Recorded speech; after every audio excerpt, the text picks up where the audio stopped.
you've been doing this bit on Good Morning Football, right? And I was the one in the Packers playoff game. There's Brian. What's up, Brian? Yeah, right. It hurt, actually. You know, just a Hall of Fame linebacker. Punched me in the kidney. It actually hurt. Did you get called out on the Twitter roundup? You called me out at the beginning. What was the tweet? I was the one at the first half of the Packers playoff game that said, "Nice season." That's the worst one because that was the latest in the season. I held my ground all season long, and then it just felt like the clock ran out. It didn't. And then it didn't. It didn't. And it was one of those things What are you doing? What, I know it was one of those things in that game where it was like I had already just kind of accepted it and was like embracing that how great of a year it was. Then they come back, take the lead, and I'm like, no, now you have to win because this is going to ruin my life for the rest of Well, I respect that you didn't delete the tweet. Of course not. And second of all, never delete a tweet. The Rams' loss was unfulfilling, but who cares? The Packers' loss would have been terrible. I felt like that was their 2025 Super Bowl. Yeah. You can't lose that game, and they didn't. I felt after that Packers win in the playoffs, it was like the Rams kind of a gravy game. You know, if they win another one, awesome, but the job's done for the year. That's how I felt. Yeah. I mean, hey, you were at Hallis Hall. You're doing your thing, man. What was it like to be? Because that's the big talk is how much things have changed around Hallis Hall. Was that the vibe you got? So much.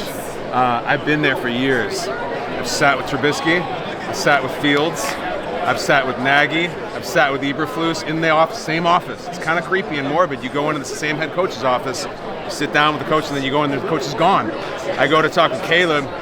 No Ben Johnson, didn't meet him, no sit down, and I couldn't have liked it more. Too busy. I went there on Packers week. He was going up to Green Bay that week, and I loved that he didn't do the sit down. He didn't, hey, come in, hang out, all business, and I absolutely loved it. That's an interesting dynamic between those two because, like, on its surface, it feels like they couldn't be more different in terms of personality. You know, Caleb's very eccentric doing his thing, and like you said, Ben's like this serial killer, right?